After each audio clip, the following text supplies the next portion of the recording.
Olá, pessoal! Bem-vindos a mais um episódio do Meu Crimes. Eu sou a Bruna, comigo está a Jéssica. Oi, Jéssica. Olá, meus amores, como que vocês estão? Tudo bem, gente? Tudo bom, pessoal? Tem alguns recados da paróquia. Para começar, a gente conseguiu configurar a assinatura do Spotify para nossos ouvintes que estão na Europa. Podem pagar em euro. Por enquanto é a única opção que a gente tem, tá, gente? Então a gente vai esperar o Spotify liberar essa função para o Brasil também, para vocês poderem apoiar direto por lá também, quando estiver disponível, mas por enquanto é só em euro. Outra coisa é que também tem o feed de assinantes da Orelo no Spotify.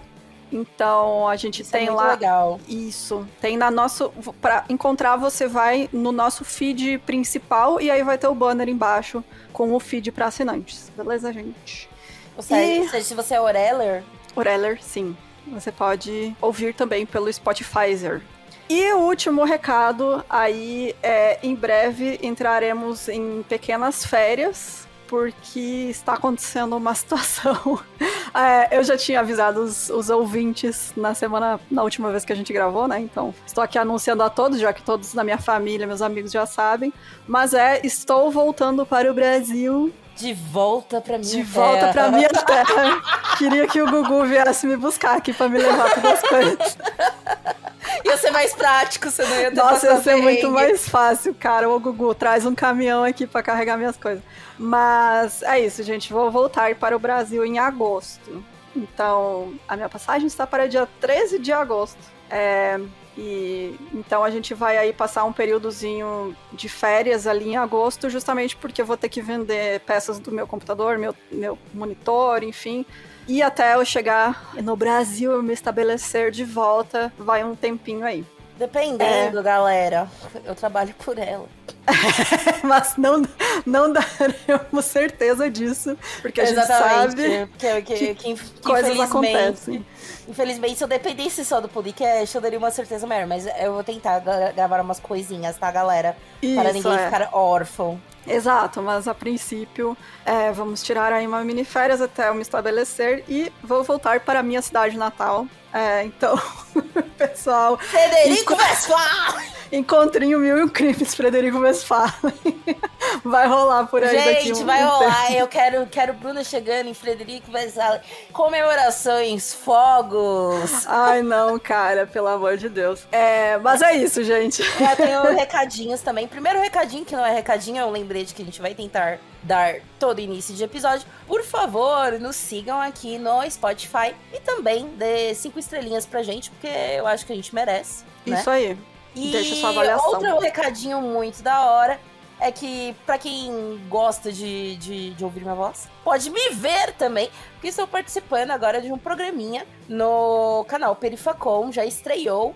Tá eu, Ira Croft, do Mundo Freak, onde se chama Sessão Macabra, onde a gente fala, né, sobre cada episódio, a gente fala sobre filmes de terror, dá dicas, dá listinhas, então vejam lá, tá sempre uma produção feita com muito carinho e amor para todos, tá bom? Bem bacana, bem produzida, toda linda elas. Obrigada. Elas estão maravilhosas. E é isso, gente, confere lá. Hoje eu entrei no Instagram, tava lá a Jéssica lá em vídeo pra todos Famous.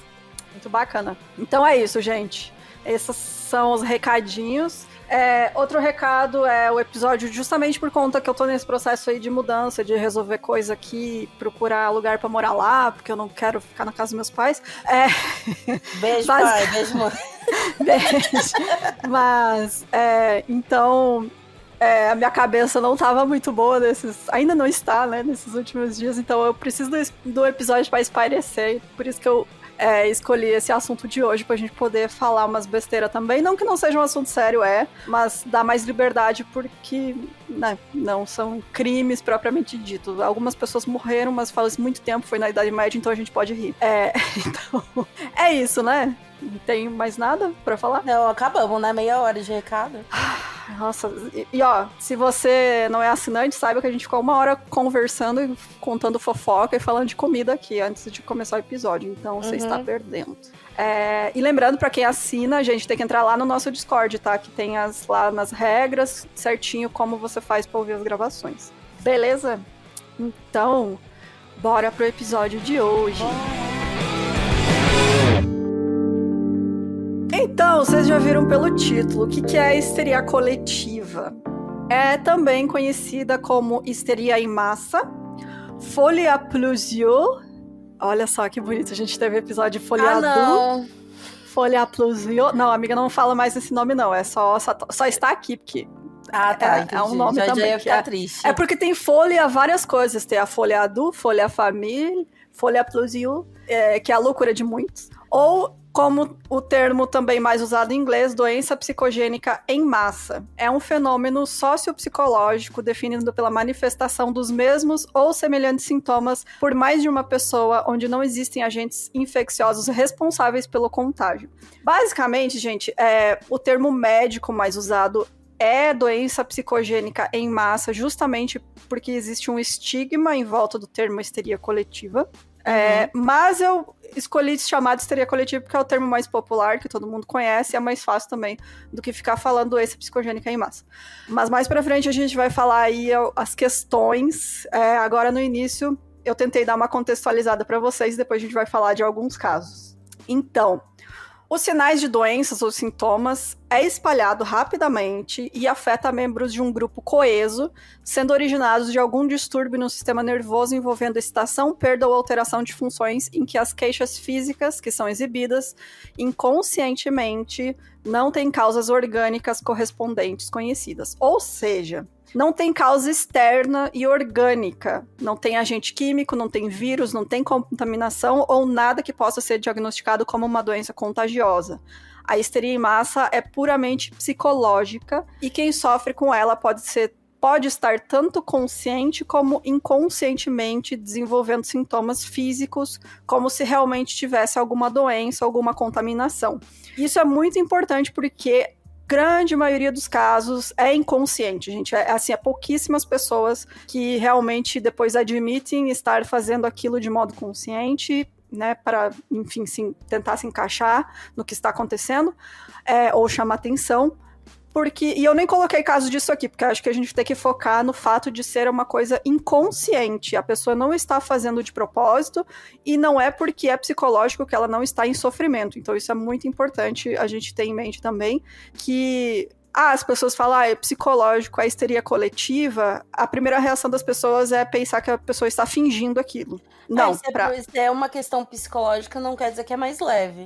Exatamente. A pessoa está com aqueles sintomas. O fato de ser psicológico só vai mudar como a gente aborda e resolve aquilo, né? Uhum. Porque a pessoa realmente está sofrendo ali sintomas físicos, né? Porque a nossa mente é muito poderosa, ela pode fazer com que o nosso corpo reaja de forma física a estresse psicológico, que é exatamente o que acontece. O médico Timothy Jones, em uma pesquisa para o Departamento de Saúde de Tennessee, nos Estados Unidos, compilou os sintomas mais comuns em casos registrados de histeria coletiva nos anos 80 e 90. 67% dos pacientes reportaram dores de cabeça, 46% tontura ou sensação de cabeça leve, 41% náusea, 39% cólicas ou dores abdominais, 31% tosse, 31% fatiga, sonolência ou fraqueza, 30% garganta irritada ou inflamada, 19% hiperventilação ou dificuldade para respirar, entre outros sintomas menos comuns como diarreia, desmaios, vômitos e erupções cutâneas. Gente, vários BO, né? E assim, isso só entre os anos 80 e 90, porque a gente vai ver que os sintomas variam de acordo com a época e o local onde está acontecendo o surto, que é algo muito interessante. Eu achei incrível fazer essa pesquisa justamente por isso. Você vê os momentos históricos e como os medos da época e as refletem, né? E as culturas, né, sociais, o que as pessoas acreditam, o que ela, né, enfim, refletem nos sintomas e também nas pessoas que são afetadas. Então é muito interessante isso. E, bom, já puxando isso, casos de histeria coletiva são mais comuns em mulheres do que homens. A vasta maioria das pessoas afetadas são mulheres. E, assim, alguns casos é de 90% para 1, sabe? Você tem, 29 mulheres e um homem, enfim. Eu tenho uma dúvida. Porque durante muito tempo o termo histeria não foi aquele rolê do tipo, a mulher tá irritada. Histeria, sabe? Sim, exatamente. Sim. Como que isso distancia, né, da histeria coletiva? Seria só o termo usado, o termo médico, porque histeria acabou mudando um pouco o significado com o tempo, né? Mas quando começaram a falar realmente histeria, era nesse sentido aí de que qualquer coisa que a mulher reclamava, ela está histérica, né? Porque vinha do útero, né? Então, mas acabou virando um termo para algo mais que seria tipo um descontrole, sabe? Algo assim, só que de modo mais grave, assim, né? Tipo, a pessoa perdeu o controle físico e psicológico. Entendi. Né? Então, seria isso. Por isso que hoje em dia os médicos usam o termo doença psicogênica em massa. Justamente porque tem, né, esse peso da palavra histeria mesmo. E bom, por que afeta mais mulheres do que homens? Os estudos sugerem que isso se deve ao fato de mulheres estarem mais sujeitas a ambientes e casos de estresse por já estarem sendo oprimidas em uma sociedade patriarcal e machista. Porque o que se tem de consenso é que casos de histeria coletiva são muito mais propensos a acontecer em ambientes de estresse. E pessoas que já estão com um nível de estresse mais alto e sofrendo alguma pressão social, enfim, do ambiente que elas estão. Então acaba que uma pessoa tem um colapso nervoso, as outras pessoas que estão naquele ambiente, que também estão sofrendo estresse, vão acabar também apresentando os mesmos sintomas, como se fosse uma reação em cadeia. Então, por isso que a gente vê muito mais casos de mulheres, e a gente vai ver que também era muito em relação aos ambientes que elas estavam vivendo e que vivem agora, que, né, você tem essa questão da opressão mesmo feminina, que é muito importante aí nesses casos. Também crianças e adolescentes em ambientes escolares são mais suscetíveis. Isso acabou também desenvolvendo com o passar dos anos. É muito interessante você ver a evolução da humanidade em relação à histeria coletiva, assim, porque você pega a criança e adolescente, é quando começaram a botar escolas internato, sabe? Aí começou a ter casos em crianças e adolescentes. E, enfim, hoje em dia também devido à pressão escolar, acontece muito em escola. E isso acrescentado à ideia de que é uma resposta involuntária a essa pressão e estresse presentes nesses locais. Então, como eu falei, é algo que, tipo, a pessoa já está num ambiente de estresse, ali numa pressão social, e aí, nesse ambiente, acaba que desencadeia uma reação em cadeia mesmo. Segundo o sociologista Robert Bartholomew e o psiquiatra Simon Wesley, que eles fazem pesquisa sobre o tema. O Robert Bartholomew é um cara que ele é muito citado em artigos sobre isso, ele pesquisa bastante sobre isso. Toda vez que tem um caso assim, internacional, chamam ele para dar entrevista. E eles publicaram um artigo no British Journal of Psychiatry, então o jornal britânico de psiquiatria. Eu vou deixar no nosso Discord esse artigo que eu achei muito, muito interessante. É muito bom esse artigo deles. Eles falam que eles fazem uma revisão histórica dos casos, né? E sugerem que esses eventos tendem a espelhar as preocupações sociais, culturais e crenças da época que eles aconteceram. Então, abre aspas, antes de 1900, os relatos eram dominados por episódios de sintomas motores, caracterizados por dissociação, histrionismo, que é comportamento exagerado, né? E agitação psicomotora, incubados em um ambiente de tensão pré-existente. Relatos do século XX apresentavam sintomas de ansiedade desencadeados pela exposição repentina a um agente gerador de ansiedade, mais comumente um odor inócuo ou rumores de intoxicação alimentar.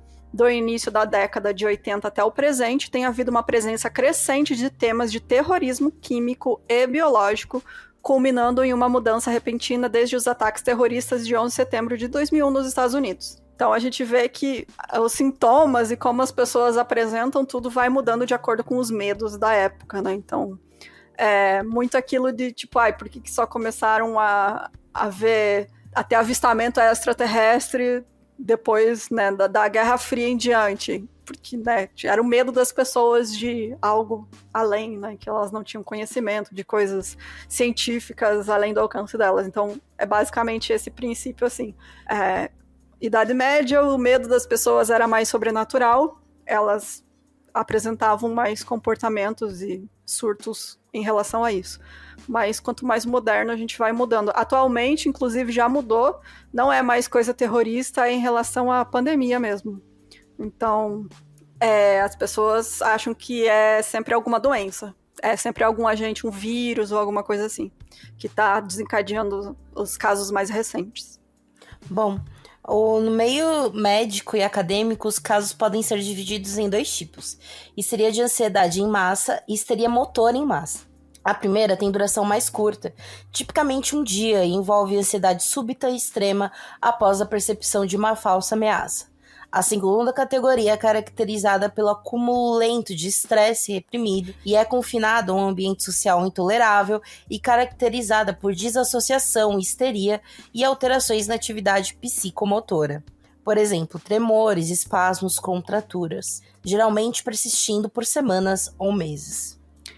O primeiro seria o caso do... Quando leram o Guerra dos Mundos no rádio e as pessoas saíram enlouquecidas. É um caso de histeria em massa, né? Histeria coletiva. Explica pra galera, amiga, que vai que tem gente... É verdade. Pra quem não sabe, foi em 1938 que o Orson Welles, né? Que, pra quem não sabe... Foi ele que escreveu, né? O Guerra dos Mundos. Não, foi o H.G. Wells que escreveu. O Orson Welles... acho que ele tinha um programa de rádio, e em 38 eles fizeram a adaptação do rádio da Guerra dos Mundos, que é um livro do H.G. Wells, em 30 de outubro de 38. Só que eles não contaram que era uma adaptação de rádio na época. Então as pessoas que estavam ligando o rádio ou estavam ouvindo o programa, elas começaram a acreditar realmente que a Terra estava sendo invadida por ETs. E isso causou um episódio de histeria coletiva em Nova York. As pessoas saíram na rua desesperadas, teve gente chorando, desesperada.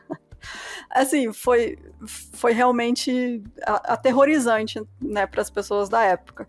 E isso, é um caso que ficou super famoso, tem várias séries e coisas, né, que comentam sobre isso, então vale aí a indicação se você quiser saber mais sobre essa história.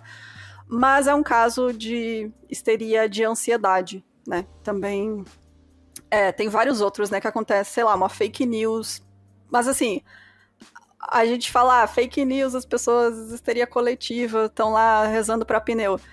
Aí eu já acho que é diferente, porque é algo contínuo e é crescente, assim, não...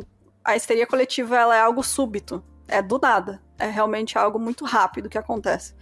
Então acho que já não entra o caso das pessoas acampando em frente ao quartel.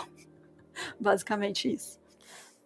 Inclusive, isso me fez lembrar uma série que eu estava vendo, maratonei numa paulada só. Sabe aquela série que todo mundo fala, nossa, Jéssica, vê que você vai adorar. Aí você fica até com preguiça de ver a série. Ai, que preguiça, enfim. Aí eu falei, e tava sem nada pra fazer, falei, vou ver então essa série. Gente, fui ver, como mesmo? Yellow Jackets. Eu amo! É muito bom. É muito bom. E há momentos, né, que você fica repensando, né, que elas estão sofrendo pra caralho, assim, né?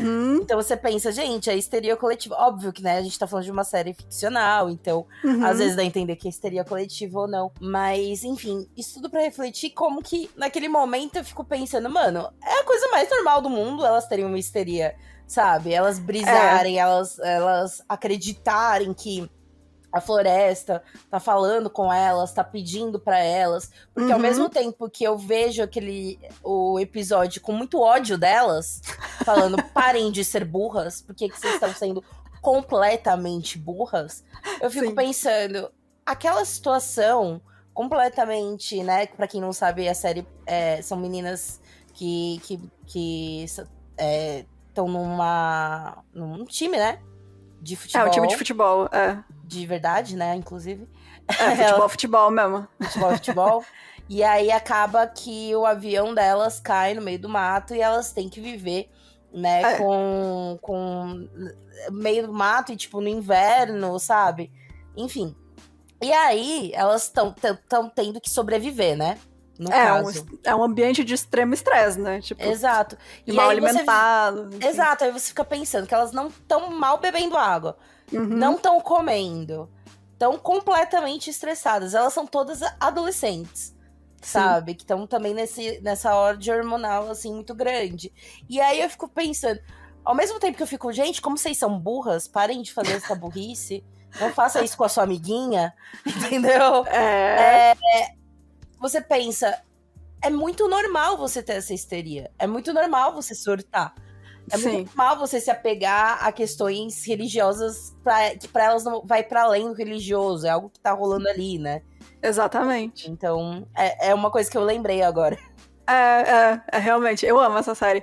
E porque é realmente uma resposta do nosso cérebro, né? De, tipo, tentar racionalizar, nem racionalizar, é tentar dar um sentido para aquilo, né, que tá acontecendo e tentar passar por aquilo, ou tentar, sei lá, passar por esse trauma, sabe? É uma resposta do corpo, não tem, realmente, tá fora do teu alcance, assim, casos de histeria a gente vê isso, realmente não é porque a pessoa quis. Ela teve um surto naquela hora e pessoas em volta dela que também estavam estressadas acabam desencadeando nelas também, sabe? É meio que um gatilho, realmente, é um gatilho, assim, que acontece. Então, é muito doido, assim, você pega... A gente vai ver agora, tem vários casos aí que eu separei pra gente falar. Vários jeitos. Bom, sem dúvidas, os casos mais famosos e emblemáticos de histeria coletiva são as epidemias de dança da Idade Média. Quem nunca ouviu falar? Você nunca ouviu, você vai ouvir falar agora, inclusive. Entre o século XIV e XVII, vários grupos de pessoas dançavam erraticamente, sem motivo nenhum, afetando adultos e crianças que dançavam até a exaustão, e muitas vezes até a morte. Um dos primeiros casos registrados aconteceu em Bamberg, no ano de 1020, onde 18 camponeses começaram a cantar e dançar ao redor de uma igreja, perturbando uma missa na véspera de Natal. Do nada, né? Enfim, em 24 de junho de 1374, aconteceu um dos maiores surtos de dança, que começou em Aachen, que fica atualmente na Alemanha, antes de se espalhar para outros lugares, chegando até Itália e Luxemburgo. E assim, gente, ia se espalhando assim, porque ia viajando a notícia e quando você via fulano chegou lá e contou na cidade a notícia. Dali um mês tinha gente naquela cidade acontecendo a mesma coisa, sabe? Então, você realmente vê que, tipo, só da pessoa ouvir falar daquilo, estar nas condições de estresse disponíveis, né, que tinha naquela época, pode acontecer com você também. É muito doido isso, porque é um negócio que ele espalha pela palavra, assim. É muito, muito doido. Então, o caso mais famoso foi o da epidemia de dança de 1518, que aconteceu em Estrasburgo, na França, e foi de julho a setembro daquele ano, né, de 1518. Assim, alguns registros dizem que foram pelo menos 50 pessoas, mas grande parte deles dizem que até 400 pessoas acabaram dançando durante semanas. Meu Deus. Muita gente. Porque ia espalhando, realmente. Quando juntou tudo, 400 pessoas. O médico, e na época alquimista, isso é muito bom, né? Nessa época ser médico e alquimista. O Paracelso, o nome dele. Ele visitou Estrasburgo 8 anos depois dessa epidemia. E assim, a gente tem muitos detalhes, porque desde aquela época tem registros. Então, assim, podem não ser extremamente consistentes um com o outro, mas você tem registros de que realmente aconteceu. Esse cara ficou fascinado pelas causas, né? De acordo com o registro dele, e várias crônicas também concordam, tudo começou com uma mulher. A Frau Trófia tinha começado a dançar em 14 de julho na estreita rua de paralelepípedos em frente à sua casa. Ela não tinha nenhuma música acompanhando ela, mas ela simplesmente começou a dançar, entre aspas, e eu fico imaginando o que eles consideravam como dançar, porque eu imagino que não sejam... Eu pensei, porque que dança é essa, sabe? Eu acho que não cara, era só tipo as pessoas se mexendo de jeito em espasmos, assim, tipo... A pessoa tem um treco. Exato, um faniquito, assim... Eu acho que era isso, né? E era só a pessoa se mexendo de modo aleatório, né? Enfim, ela ignorou os apelos do marido para que parasse e continuou por horas até que o céu escureceu e ela desabou de exaustão. Na manhã seguinte, ela estava de pé novamente, com os pés inchados e dançando antes que a sede e a fome pudessem ser notados. No terceiro dia, pessoas de uma grande e crescente variedade, incluindo vendedores ambulantes, carregadores, mendigos, peregrinos, padres e freiras, assistia ao espetáculo. Porque realmente virou um espetáculo. E, enfim, a dança, né, essa mania dominou a Frau Trófia de 4 a 6 dias.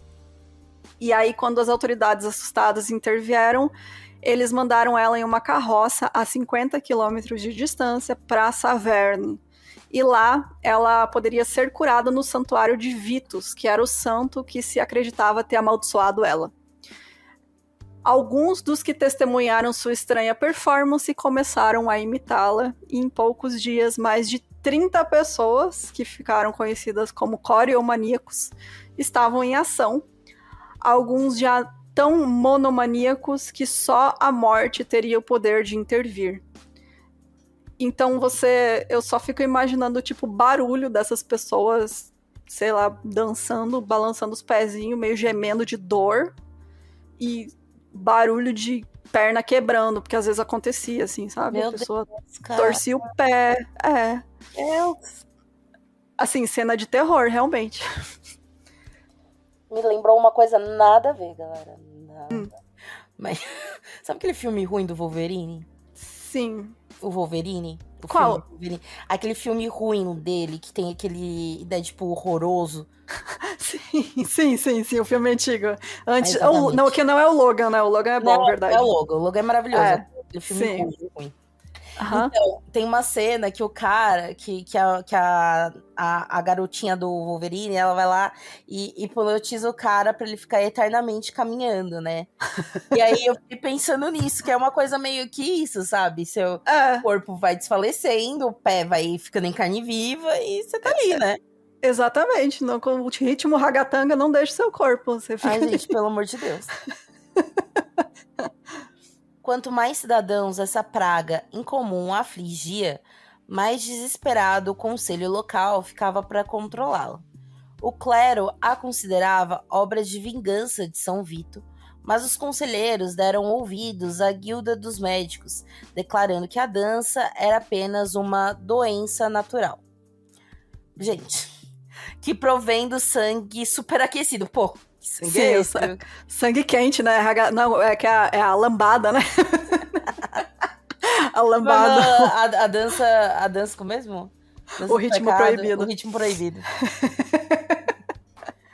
Sim. E a solução era deixá-los dançar até passar. Carpinteiros e curtidores receberam ordem de transformar seus salões de guilda em pistas de danças temporárias e montar plataformas no mercado de cavalos e no mercado de grãos à vista de todos, para manter os amaldiçoados em movimento e assim acelerar sua recuperação. Dezenas de músicos foram pagos para tocar tambores, violinos, gaitas de foles e instrumentos de sopro, com dançarinos saudáveis sendo trazidos para incentivar ainda mais gente, galera. Eu adorei. Eles falaram, não, olha só, eles precisam do quê? De música. E dançarinos, de coreógrafos e música. Vamos organizar isso aí. Vamos fazer um fit dance dessa galera. Assim nasceu o Flash Mob, como diz nossa aqui. Mas é isso, se eles falaram, não, ó, eles vão ter que dançar até isso passar. É isso. Eu adorei, gente. Cara. É muito bom. As autoridades esperavam criar as condições ideais para que a dança se esgotasse por conta. Mas o plano deu muito errado, claro, né, gente? As pessoas acreditavam muito mais na explicação sobrenatural, como demonstração da fúria de santo que amaldiçoou aquelas pessoas. E eles não conseguiam falar do que eles sentiam? Não, as pessoas não falavam muito, assim, elas, tipo... Era tão cansativo ficar dançando que elas não falavam. Elas, tipo, ficavam dançando. Cara, eu amei que os nossos ouvintes estão mandando o gif do Pernalonga batendo palma pro vai ser a capa do episódio, isso aí. Ai, gente. E como aprendiam na igreja, ninguém é livre do pecado. E por isso, mais e mais pessoas eram atraídas para a dança incontrolável. O conselho, então, ordenou a demolição dos palcos. Se os dançarinos precisassem continuar com seus movimentos perturbadores, agora teriam que fazê-los longe de vista. O conselho foi além, proibindo que toda a dança e música da cidade até setembro, gente. Vocês entenderam que o meu é a dança, né? Assim. Não importa se tem música ou não, eles estavam dançando sem ter música. Por que você tá proibindo? Além disso, eles ordenaram que os mais afligidos fossem colocados em carroças e fizessem uma viagem de 3 dias até o santuário de São Vito, onde Frau Trófia havia sido curada. E aí, quando eu pegava eles, será que eles ficavam dançando na carroça? Eu acho que sim, cara. Ia dançando na carroça, né? Virou o primeiro... O primeiro trio elétrico da humanidade, né, cara? Dança horizontal. Incrível, imagina essa pessoa em pé, o trio elétrico dançando em cima da carroça andando. Cara, não sei, vai que eles amarram um em cima e os outros vêm vindo atrás. Não sei como é que funciona. Aí vai virar aí é outra lenda, a lenda do carinha do rato. Sim, então, dizem que essa lenda aí se originou de um caso desses, que as crianças saíram pulando, assim, as crianças da vila, incontrolavelmente pulando e correndo e cantando e dançando por quilômetros, assim. Mas eu adorei. Essa história é muito boa, cara. Eu não sei, eu queria estar lá pra ver, assim. Talvez estaria dançando, mas... Enfim, é muito doido isso. E uma coisa interessante, eles proibiram dança e música, só que naquela época, o que você tem de diversão pra fazer é dançar e tocar música, né? Então, era algo muito sério, né? Eles proibirem isso. E aí eles fizeram exceções pra, tipo, você tem festa de casamento, você pode tocar música, mas tinha que ser instrumento de corda, porque eles acreditavam que tambor era mais suscetível para as pessoas, fazer as pessoas dançarem incontrolavelmente do que instrumento de corda. Claro. Não sei de onde eles tiraram isso. É óbvio. Bate forte o tambor, né, cara? Isso aqui é referência idosa. Muito. Bom, as pessoas foram sendo levadas, né? O ritual feito pelos padres estava dando certo. Se você procurar, tem, assim, mais ou menos uma descrição do que eles faziam. Eles eram colocados deitados, com pesos em cima deles, assim, e cruzes nas mãos, e botavam, tipo, azeite nos pés. Enfim, faziam preces e tal. Era todo um ritual mesmo que os padres faziam. E assim, se a pessoa acredita realmente que aquilo, na cabeça dela, ela foi amaldiçoada pra dançar eternamente, faz sentido que, né, um ritual religioso vai curar ela, né? Porque é o que na cabeça dela curaria ela. Então, as pessoas acabavam sendo, né, ficando bem, aí tirando os que morreram no caminho por exaustão. Eu amei a frase. As pessoas foram ficando bem, tirando o que morreu, né? E quem morreu, tirando quem morreu aí. Infelizmente aconteceu. E essa epidemia de dança durou mais de um mês, de meados de julho ao final de agosto ou início de setembro. No auge, morriam até 15 pessoas por dia, segundo alguns registros. Meu Deus. O número total de mortos é desconhecido, mas se essa taxa de mortalidade diária for verdadeira, poderia ter chegado a centenas de pessoas mortas. Então não sabemos, né, quantas pessoas morreram. Acho que não foi tanta gente que morreu, não, mas enfim. Mas, enfim, é algo que acontecia, assim, não era tão raro assim de acontecer na Idade Média. Tem registro de muitos casos de epidemias de dança. Por vários lugares, assim, ia espalhando, assim, de vila em vila e indo.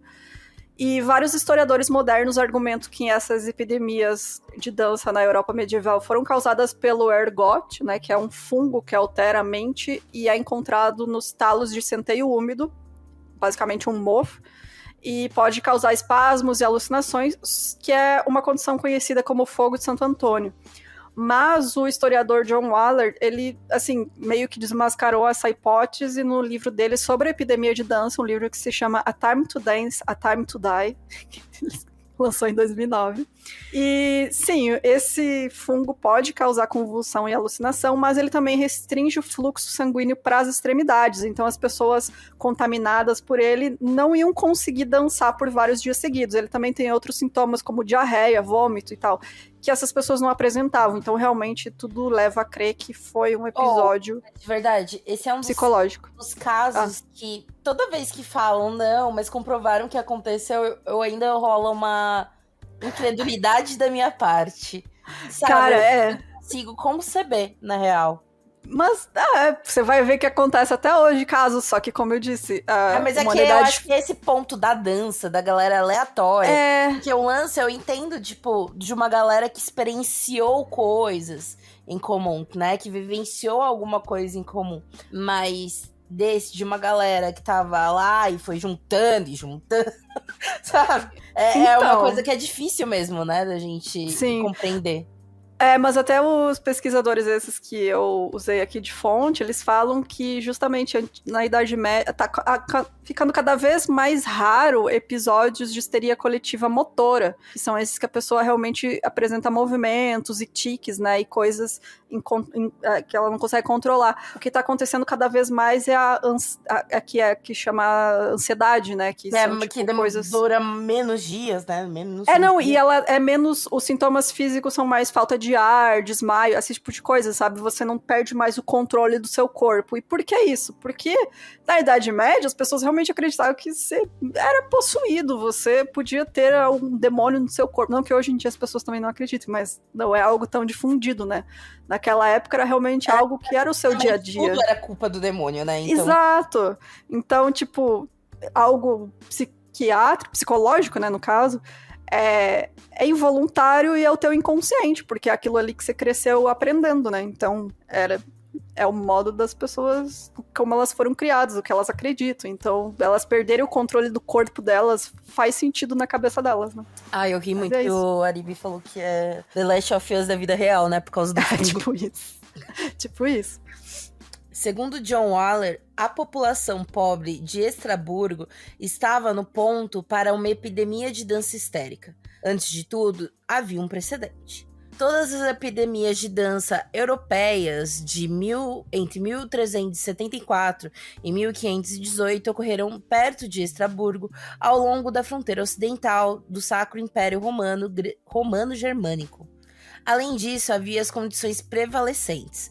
Em 1518, uma série de colheitas ruins, instabilidade política e a chegada da sífilis induziram uma angústia extrema, mesmo para os padrões modernos.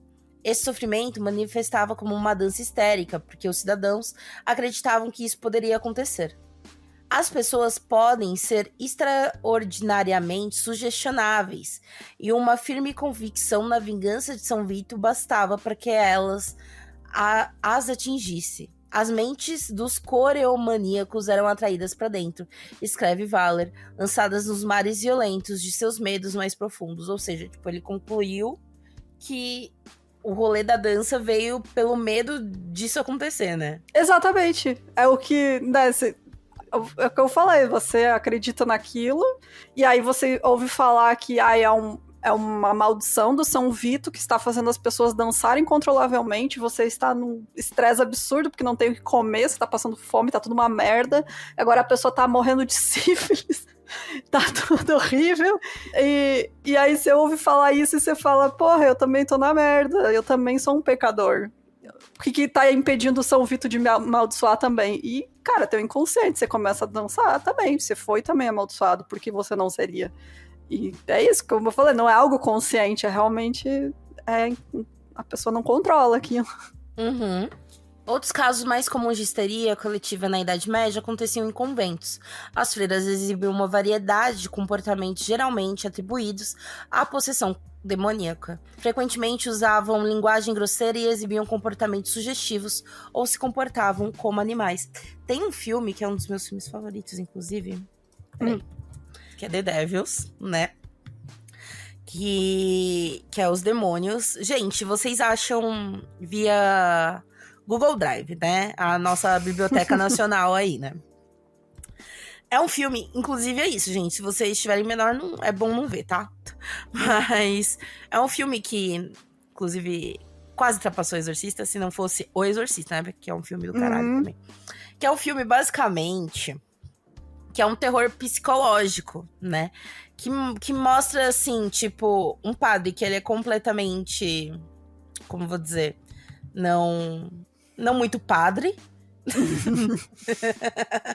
né? E em algum momento, né, eles começam a culpar as freiras, enfim, né? Isso daí tá acontecendo na França, né? Na época da... Como é mesmo? É 1634, diz aqui no plot. Na época do rolê sobre rebelião dos protestantes, enfim, né, e tudo mais. Então, a igreja vai perdendo poder, enfim, tudo isso pra dizer que tem algum momento em que as freiras, elas são colocadas como possuídas, endemoniadas, e aí nisso, enfim, a igreja vai investigar e acaba torturando elas e tudo mais. E aí, você meio que entende que aquelas freiras, elas vivem num constante pressão também, né? Porque... Sim. Primeiramente, muito daquelas freiras não são freiras porque quiseram ser freiras. A maioria delas, na verdade. Exato. Tipo, eu tenho colega minha que se tornou freira, mas é uma menina que, desde que eu era adolescente, a gente falava, ela vai ser freira, entendeu? Sim. Porque... Não, e atualmente realmente é quem gosta mesmo, quem vai atrás do chamado, né, e tal. Mas naquela época não era assim, não. Era tipo sobrevivência, assim, uma menina que perdeu a virgindade antes, vai ser freira. Ah, a família não gosta dela, vai ser freira. A filha mais nova, né, que não tem pra quem deixar, da família pobre. Vai ser freira, sabe? Ai, ficou viúva. Vai ser freira. Então, tem muito disso, né? Então, aquelas mulheres, elas não estão pelo um chamado divino. Então, obviamente que o lance do dedicação total a Deus é um fluxo diferente. Não vai ser algo que, de fato, elas querem, né? Então, toda essa pressão faz com que dá super pra entender. Inclusive, Inclusive, isso daí, ó, a gente pode falar, inclusive, no nosso... 1001 filminhos. Mas existe nos anos 70 um termo que se chama non-exploitation, né? Eu descobri isso agora, procurando sobre esse filme aí. Então, o que é o non-exploitation? São filmes dos anos 70 e 60. Obviamente que anos 70 e 60, filme de terror, a gente sabe que é putaria, muita coisa, né? Mas que eles pornochanchada. Os pornochanchados, enfim. Mas que exploram muito desse lance de histeria coletiva de freiras por essa questão, né, de primeiro, acharem que mulheres juntas ou vai ser algo satânico, ou vai ser algo enlouquecedor, né? E aí, a gente tem muitos filmes com essa temática. Inclusive esse, que é o The Devils, que eu acho que é o mais famoso do Non-Exploitation. Sim, muito interessante mesmo. Bom. É isso, gente. Só curiosidade da Jéssica. Sugiro quem gostar do tema, pesquisa sobre essas histerias coletivas em conventos, porque é muito interessante, cara. Você pega, assim, realmente... como eu falei, né? A questão social da época, as pressões sociais e o jeito que elas viviam, a que elas eram submetidas também, né? Então, a não compreensão sobre o que é ser mulher, sobre Exato. Isso. A gente tá falando, obviamente, da época, né? Quem tava no convento eram mulheres cis, então a gente está falando sobre questões hormonais que não eram discutidas. Sim. Eram questões Era uma repressão extrema também, né? Vergonha de ser mulher, sabe? Exatamente. Bom, então comentando alguns casos, né, sobre essas freiras, em Cambrai, na França, em 1491, um grupo de freiras teve convulsões, ganiam como cães e previam o futuro. Em Chantes, na Espanha, em 1560, as freiras baliam como ovelhas, arrancavam seus véus e tinham convulsões na igreja. E num convento francês, eu amei esse aqui, eu espero que tenha um filme um dia sobre isso, que era, as freiras tinham um horário do dia onde todas elas se juntavam e miavam juntas. Meu Deus. Horas seguidas, miando. Como eu comentei, né, durante esse período, as pessoas acreditavam que humanos poderiam ser possuídos por certos animais, e eram animais geralmente considerados familiares demoníacos, porque tinha isso, né, a bruxa tem um familiar. E na França eram gatos. As pessoas não gostavam de gatos porque associavam a bruxas. Então, pode aí ser uma razão de porque as freiras usaram o miado dos gatos como uma forma aí de protesto contra as condições que elas viviam. Protesto miando. Exatamente. E como a Jéssica comentou, né, entre os séculos XV e XIX, essas ordens religiosas cristãs eram extremamente rigorosas. Elas surgiram em alguns conventos europeus, então era muito rígido, era realmente uma prisão para essas mulheres, assim, era isso, além, somada à crença popular em bruxas e demônios, então essa situação desencadeou dezenas de surtos epidêmicos de histeria motora entre freiras, que se acreditavam serem possuídas por demônios. Esses episódios geralmente duravam meses e em vários casos aconteciam de forma intermitente por anos. Teve um caso que eu acabei não colocando aqui, mas que se espalhou por vários conventos, que era as freiras passavam a morder umas às outras. Então teve uma epidemia de freira mordedora numa época da história da humanidade, eu acho isso incrível. E bom, o histrionismo e a dramatização era uma parte muito significativa dessa síndrome. Essas jovens tipicamente eram coagidas, né, pelos mais velhos, pela família, pela sociedade, a ingressar nessas ordens religiosas que eram socialmente isoladas. Então, elas tinham que praticar uma disciplina muito rígida em alojamentos confinados e exclusivamente femininos. Essa situação incluía votos forçados de castidade e de pobreza. Muitas tinham que suportar dietas pobres, que deixavam elas quase à beira da inanição. Tinham que fazer rituais de oração repetitivos e longos intervalos de jejum.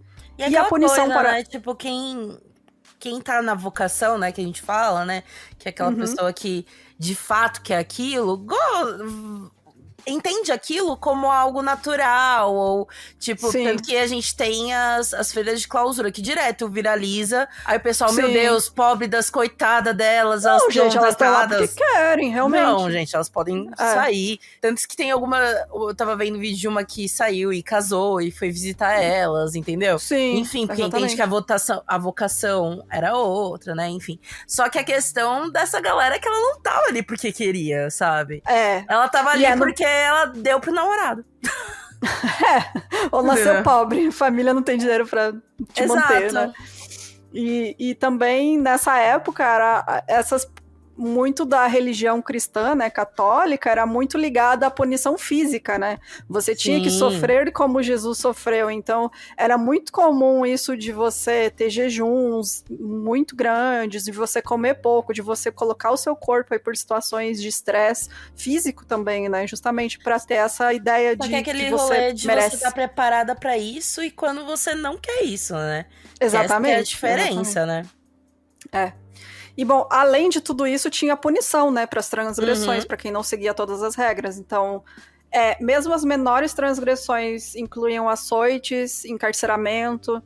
E, além disso, esses ataques histéricos ocorriam na supervisão dos administradores mais rigorosos. Quanto mais rigoroso, mais fácil era de acontecer um surto de histeria coletiva entre as freiras. Obviamente, porque é uma forma involuntária de você lutar contra aquilo que tá acontecendo naquela situação que você tá, né? Tipo, elas não podem falar, né? Elas não podem erguer a voz, elas não podem responder e dizer quanto aquilo é injusto e que elas não querem estar lá. Então, internalizando tudo isso, né? Uma hora você vai explodir. E né, para resolver isso, sacerdotes eram convocados para exorcizar esses demônios, e indivíduos odiados eram frequentemente acusados de lançar feitiços e banidos, presos ou queimados na fogueira. Então, por isso que eu recomendo de novo para vocês verem os demônios, porque tem essa cena exatamente disso. Exatamente. De irem pra cima da freira que os padres não gostam. Sabe? Exatamente. Então ela vai ser o exemplo, sabe? Exatamente. E também tinham acusações de bruxaria como uma forma de resolver disputas sociais e políticas sob o pretexto da religião e justiça. Tem um caso super interessante também, que é de uma freira que ela se sentia muito atraída por um padre. Ela tinha um crush num padre. Só que aquela coisa, né, de você se culpa, você tem a culpa cristã ali muito forte nessa época. Então, ela se convenceu de que o padre enfeitiçou ela. E aí, depois que ela falou isso, várias outras freiras falaram também. E o padre acabou sendo executado por bruxaria. Meio que também rola isso no filme.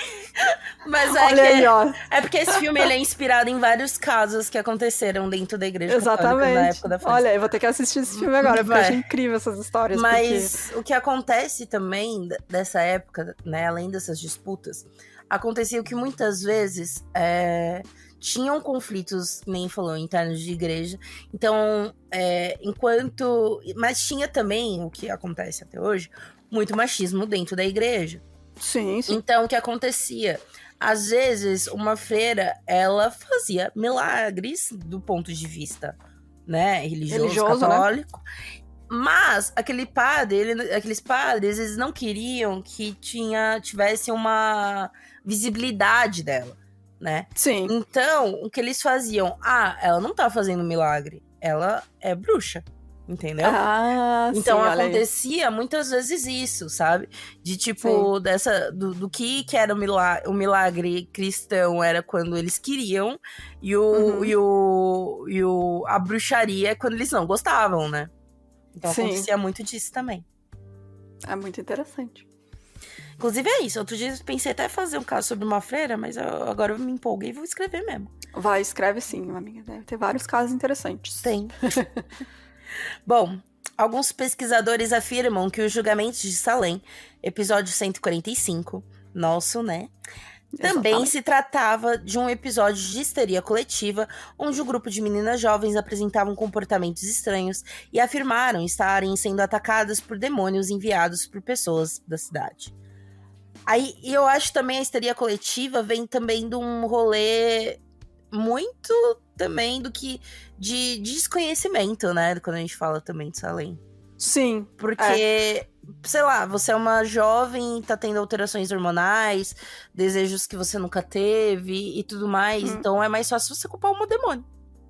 Sim, e você vê que casos mais recentes, aí vai mudando, vai saindo do sobrenatural e vindo para agentes biológicos, ataque terrorista, vazamento de gás, esse tipo de coisa, assim. Então é muito interessante isso, realmente, é os medos sociais da época onde tá acontecendo aquele fenômeno. Eu acho muito incrível isso, gente. Eu adoro essas coisas, porque é bem antropológico, né? Porque o medo da época era o quê? Era fugir da religião, né? Do catolicismo, era o medo de uma liberdade sexual e algo que fugia dos costumes. Exato. Enfim, né? Era a reafirmação de papel de gênero, né? Então, tudo que subvertia, questionamento, né? De autoridade, né? Também. Exato. Então, tipo, tudo que subvertia isso, né? A gente vê muitos filmes, tipo, que nem A Bruxa, por exemplo, né? Que fala disso. Eu amo. Eu amo. Quando se subverte isso, vamos excluir essa galera que não é de Deus, né? Exatamente. A partir do século XVIII, com a Revolução Industrial e duras condições de trabalho e sindicatos fracos ou inexistentes, aconteceram surtos de histeria coletiva em ambientes de trabalho opressivos, geralmente fábricas. O primeiro surto desse registrado no ambiente de trabalho ocorreu na Inglaterra, numa fábrica de algodão em Lancashire, Inglaterra, em fevereiro de 1787. Envolvendo convulsões violentas e sensações de sufocamento entre um trabalhador homem e 23 trabalhadoras mulheres. Conforme os sindicatos e direitos dos trabalhadores foram ganhando mais força no século XX, os relatos de casos de histeria coletivas em fábrica foi diminuindo. Ou seja, foram tendo direitos, foram tendo... um ambiente menos estressante, né, de trabalho, condições mais dignas, então foi diminuindo os casos. Mas ainda existem em países onde não se tem tanto, né, existe mais exploração, como é o caso da Malásia, que a gente vai falar mais pra frente, é ainda bem comum de acontecer em fábrica, coisa que já não acontece mais no resto do mundo, é bem difícil de acontecer em ambiente de trabalho, assim. Então, também, aí a gente vê aí a modernização da histeria coletiva. É muito doido. Hoje em dia a histeria não é coletiva, é o burnout. Mas aí é realmente fatores físicos, né, que acabam desencadeando.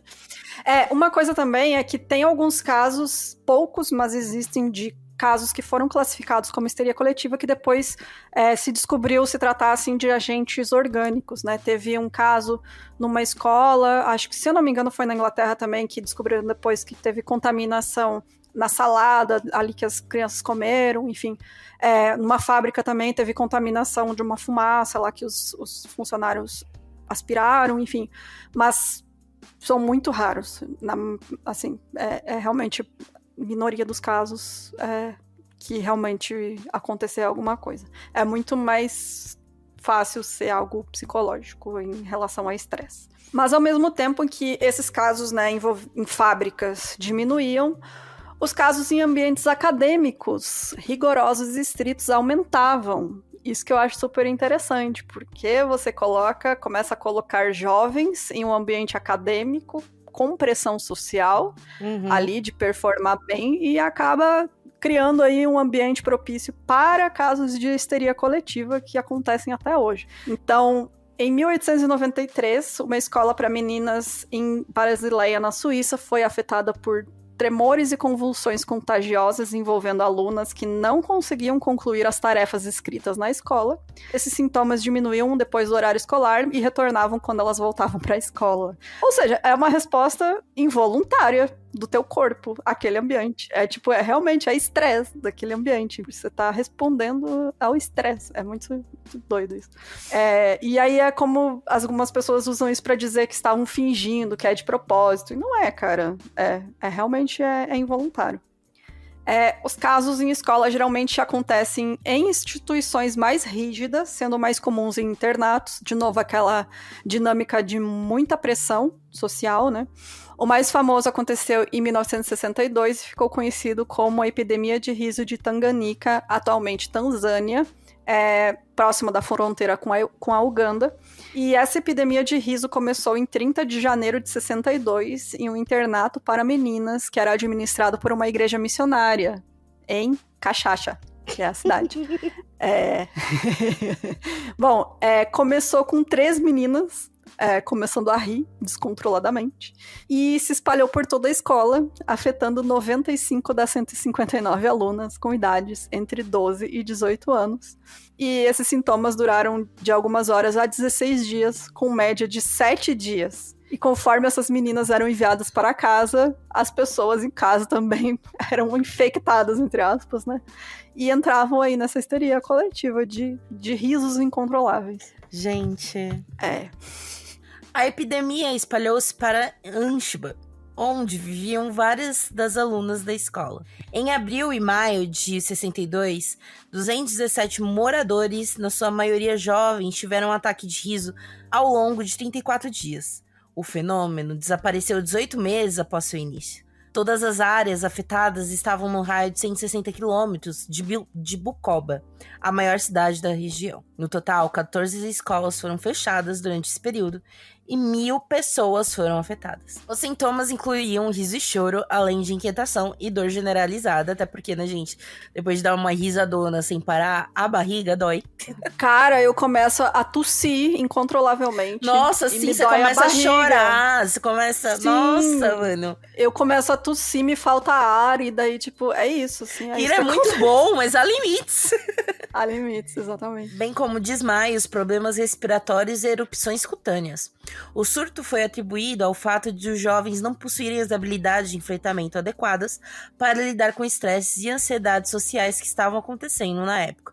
Paralelo a isso, os adolescentes têm a necessidade de aceitação e anseiam por integrar a um grupo, o que torna vulneráveis ao contágio por influência.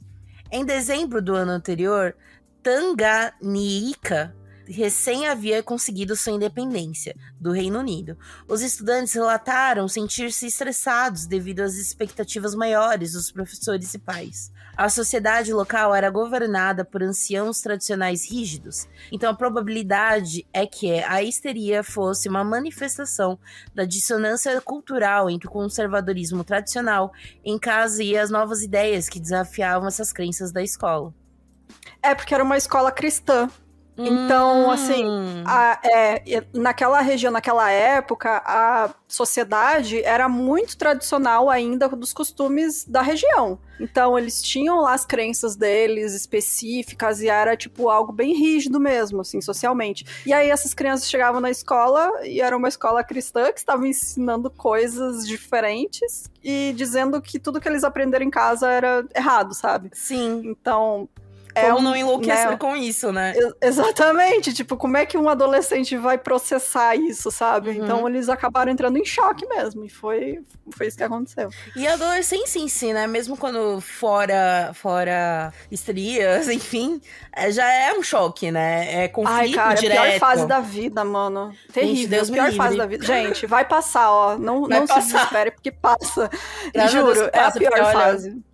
Eu acho a pior fase da vida, porque realmente você, assim, ainda mais hoje em dia que você tá meio que sumindo, já sumiu o conceito de pré-adolescente, né? Porque você pega crianças de 10, 11 anos, elas já querem ser adolescente, querem ser adultos, eu acho né? que Eu acho muito triste isso também. eu acho que é culpa, não é culpa, né? Mas não tem como você não falar na internet. Porque a gente foi uma geração desgraçada, né? A gente não tinha supervisão, né? Porque os pais não sabiam supervisionar. Então, de fato, eu vi coisas que não era pra ter visto, enfim. Sim. Mas, ao mesmo tempo, a gente tinha uma inocência muito grande, né? De tudo. E hoje em dia, acho que não se tem tanto espaço pra inocência, porque tem as respostas muito rápido. Eu tava falando... exposição a isso tudo também, né? Eu tava falando isso no bar semana passada, de que eu dou graças a Deus, assim, que eu era fã de, sei lá, Jackass.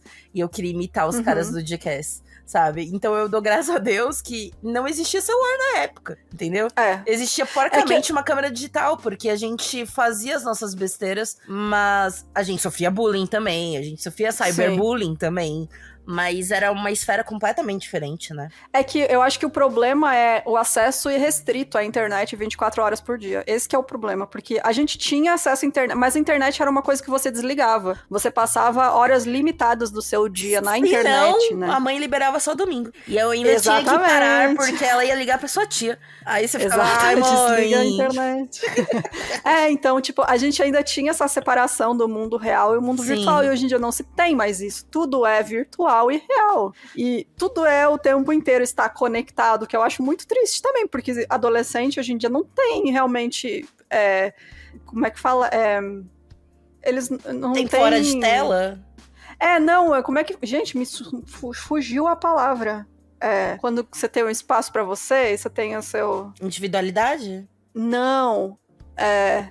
Ai, gente, as pessoas devem estar gritando comigo em casa, mas... Enfim, vocês me entendem, tipo, você tem Você entendeu, né, galera? Você tem o teu espaço, enfim, não era isso, já esqueci o que eu ia falar, mas espaço pessoal? Isso, tipo, Peraí, pelo amor de Deus, me fugiu a palavra, qual que é a palavra? Agora você vai... Privacidade, obrigado aos universitários na minha casa, privacidade. Sim, você tem privacidade, né? Hoje em dia não tem mais isso, tipo, todo mundo tem um celular, todo mundo pode estar te filmando o tempo inteiro, que eu acho também uma coisa péssima. Não façam isso, gente, não filmem as pessoas sem consentimento. E isso acaba que, tipo, por isso que tanto adolescente... A gente conseguia mentir antigamente. Eu acho que por isso que a gente era mentiroso. Demais. Eu peguei a época dos auge dos fakes no Orkut, que, tipo, era era você criar personagens. E a gente era mentiroso com os pais, entendeu? Com certeza. Porque a gente falava, a gente tinha malícia, né? Vou dormir ali, entendeu? Hoje em dia o pai vai falar, manda sua localização. E aí? Exato. E é essa questão da privacidade que se perdeu, assim, acho que por isso muito jovem hoje em dia é tão antissocial, assim, porque realmente você não tem chance de poder socializar sem ter um celular na sua cara, sabe? Eu não sei, gente, podemos ser duas velhas filosofando aqui, mas... porque no meu tempo... Mas é que eu acho triste mesmo isso, sabe? Porque, enfim, é isso, né? Uma das coisas que a internet 24 horas por dia proporcionou.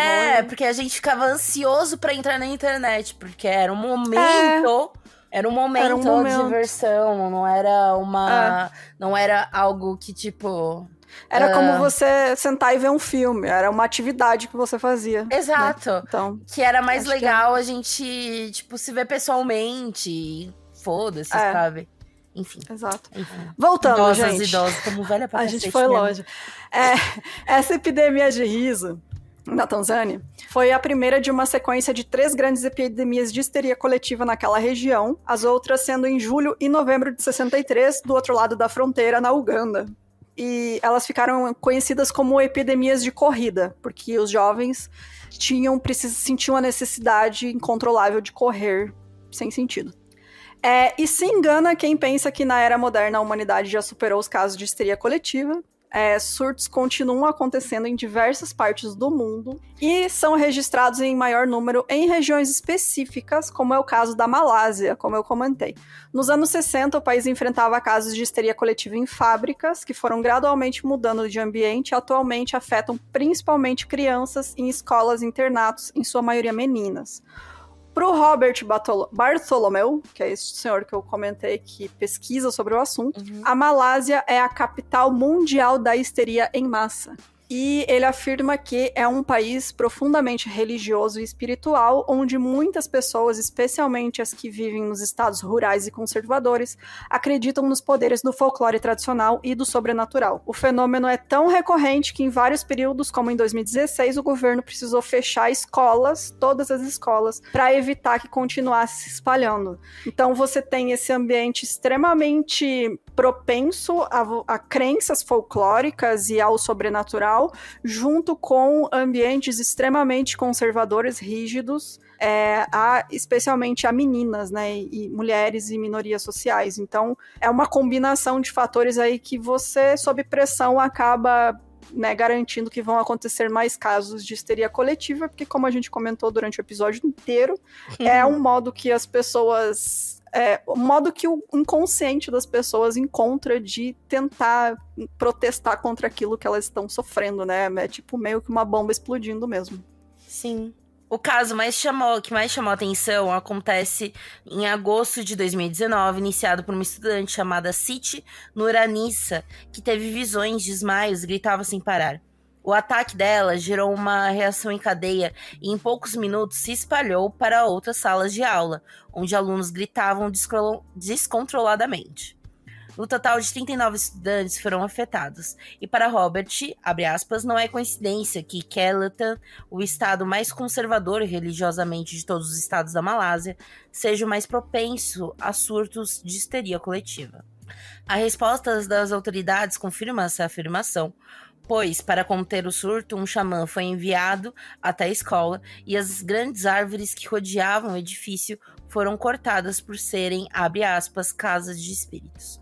Curandeiros espirituais são procurados e acadêmicos islâmicos chegaram a criar e vender por cerca de R$8.000, né, um kit anti-histeria, que contém itens como ácido fórmico, inalantes de amônia, pinça de bambu, pois, segundo seus estudos religiosos, os espíritos malignos são incapazes, né, na verdade, de tolerar essas coisas. Eu acho que é tipo, você cheira um pouco de amônia e você acorda pra vida, né? Deve ser isso, né? Mas pra ele tudo tem um fundo religioso. Mas dá pra entender também, porque se é um lugar extremamente religioso, ver a galera surtando do nada, eles vão falar, gente, tá rolando alguma coisa aí, alguém demoniou, entendeu? Mas é que tanto alguns profissionais de lá, né, psicólogos, até teve uma matéria sobre isso na BBC, que eles conversaram com um cara que tinha sido ministro lá de uma parte do governo, e tipo, ele criticou essas ações assim, porque eles falam, tipo, tá, a gente entende, né, que tem a parte religiosa que é importante também, as pessoas, mas também o próprio, o cara que eu comentei ali, o Robert, ele como pessoa que estuda, e ele tá estudando bastante sobre esses casos da Malásia nos últimos anos, ele fala que o importante é você conscientizar as pessoas também sobre esse tipo de coisa. Então, não adianta só você falar, não, é espiritual, sabe, e tentar jogar para baixo do tapete, quando a gente sabe atualmente que é algo psicológico e que se as pessoas tiverem a instrução, elas vão saber reagir e agir quando acontecer isso, sabe? E não ser tão afetadas quando acontecer. Então, tem esse movimento também de pessoas lá que tentam, né, fazer essa mudança cultural, de tentar ensinar isso para as pessoas e principalmente ter esse tipo de conscientização e acompanhamento psicológico nas escolas, para não acontecer tantos casos. Porque, assim, nessa matéria da BBC tem entrevista com essa menina e ela diz que levou meses para se recuperar disso, sabe? Porque é um trauma muito grande. Então, ela tava ali ela disse que ela tava, né, nessa parte de provas da escola e tal, e chegou, ela tava estudando tanto que ela não conseguia mais lembrar de nada que ela tava lendo, sabe?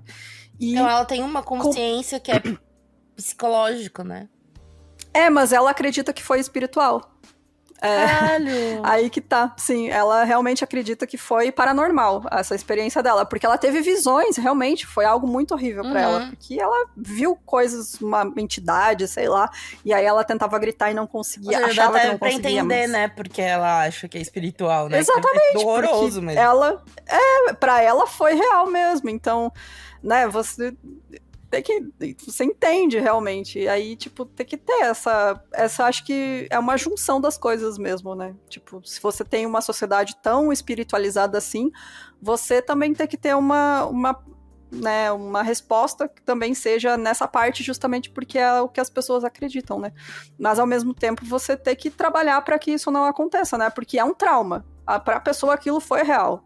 Então, o corpo dela vai ter os traumas daquele estresse todo que ela passou. Então, é melhor evitar que isso aconteça, né? Porque, enfim. Em 2011, um caso aconteceu na escola da pequena cidade de Leroy, nos Estados Unidos. Kate Crossworth acordou sentindo que algo não estava certo. Seu rosto se contraía em espasmos e seu queixo avançava para frente incontrolavelmente. Poucas semanas depois, sua melhor amiga acordou com os mesmos sintomas. Depois, Tara Sanches acordou com a cabeça tremendo, os braços se agitando e gaguejando e se contorcendo. Inicialmente, todas as estudantes afetadas faziam parte de um time de líderes de torcida, até que o surto se espalhou para outros estudantes e chegaram a afetar uma mulher adulta. Por fim, 17 estudantes diferentes do ensino médio foram afetados pelos misteriosos espasmos, 17 em uma escola de apenas 600 alunos, em uma pequena cidade de 7.500 pessoas. Mano, imagina se fosse uma cidade maior. Então, quero aqui indicar um podcast maravilhoso da Wondery sobre este caso em específico. É um podcast que chama Hysterical. É em inglês, tá, gente? Então, Wondery, saiu Brasil, esse ano. Traduz aí. Gente, traduz isso, porque é maravilhoso esse podcast, é muito bom. É só sobre esse caso e eles contam tudo. E tem entrevista, assim, com pessoas que estavam lá. Tem entrevista com as meninas, tem entrevista com profissionais. Inclusive, eu vou escutar de novo agora que eu fiz essa pesquisa, porque eu acho que eu vou conseguir pegar muito mais informação, assim, agora entendendo um pouco mais do assunto. Então, é isso, assim, é muito, muito legal. Tem só 7 episódios, é curtinho, mas vale muito a pena. Muito bom. E, bom, esses Brasil, sintomas... trabalha aí. Gente. Esses sintomas eram semelhantes ao que pessoas com síndrome de Tourette apresentam. Então, e curiosamente, há algum tempo tinha uma aluna na escola que era diagnosticada com síndrome de Tourette. Nossa, mano. Sim, fazia algum tempo que ela tava lá, enfim, né? Esse surto logo ganhou um espaço na mídia e chamava atenção pelo país, atraindo até mesmo a ativista Erin Brockovich, sim, a pessoa que inspirou o filme. Exatamente, que a Julia Roberts ganhou o Oscar, né? E pra quem não sabe, é uma pessoa real, gente, ela existiu. A Erin, inclusive, vale um episódio, né, a gente fazer sobre ela, porque é incrível a história dela. Basicamente, ela ficou famosa porque ela denunciou a empresa Pacific Gas Electric pela contaminação da reserva de água da pequena cidade Hinkley. E essa contaminação, anos depois, levou a doenças misteriosas e diagnósticos de câncer, enfim, nas crianças da comunidade. E aí ela fez toda uma pesquisa e conseguiu descobrir que foi por conta de dejetos, né, lançados por essa empresa e de modo, né, ilegal. E, enfim, ela era advogada, conseguiu entrar na justiça tentando responsabilizar essa empresa, conseguiu, foi aí um dos maiores processos desse tipo, né, até hoje. E desde que ela ganhou o caso na justiça em 96, a Erin, ela conta com uma equipe de especialistas que analisam outros casos de contaminação ambiental feitos por empresas. Então, quando ela ouve... ela tem essa iniciativa, ela tem, acho que... ela tem uma ONG, se eu não me engano, e ela ouve falar de casos de contaminação de pequenas cidades, principalmente, né, porque são comunidades menores. Empresa aqui tinha uma fábrica e despejava lixo tóxico no rio. Ela vai lá, faz os testes, tudo, vê se tem como processar a empresa e faz isso pela comunidade, sabe? É muito bacana o trabalho dela. Mas assim, ela se interessou pelo caso, mandou a equipe dela, porque ela já tá tão grande que ela não precisa mais ir nos lugares, ela tem gente que faz isso pra ela. E nem mesmo a equipe dela e outros órgãos do governo que foram lá fazer testes também na escola e nos locais conseguiu encontrar nenhum tipo de contaminação ou causa para esses sintomas apresentados pelas estudantes. Eventualmente, os médicos acompanhando os casos chegaram ao diagnóstico de doença psicogênica em massa, né, histeria coletiva, como é conhecido popularmente, e as adolescentes foram se recuperando totalmente até o ano seguinte. E uma coisa que todos comentam desse caso é as que apareciam na TV tinham sintomas mais proeminentes, né? As que tinham essa atenção aí da mídia tinham sintomas, acabavam desenvolvendo sintomas mais proeminentes, porque há um viés de confirmação, né? Do teu corpo ali, que você tá... É inconsciente, né, gente? Mas é legal no podcast... Não é culpa delas, não, nem nada. Não, gente, não é. Exatamente. É psicológico. Inclusive, é interessante no podcast justamente essa reação das famílias, né, que não aceitam esse diagnóstico, dizendo que elas se sentem ofendidas, né, porque acham que o médico está dizendo que a menina está fingindo aquilo conscientemente. Sendo que e tem muito disso, né, de quando você fala que é psicológico, dá um exemplo muito tosco, mas enfim, quando a gente vê casos de, era gravidez psicológica, então ela tava mentindo. Não, ela acreditava. O corpo dela acreditava. O corpo acreditava. Tem todos os sinais, tem tudo. Mas, bom, aqui a gente mostrou, né? Você imagina, você quer que vai conscientemente dançar até a morte, gente, pelo amor de Deus. Então, é algo que você não tem controle. E, bom, casos de histeria coletiva podem ser propagados ainda mais pela mídia, algo que também já se sabe. Existe esse consenso que a melhor coisa a se fazer em casos assim é você separar as pessoas, tirar elas daquele ambiente e também não noticiar muito, não, porque pode espalhar.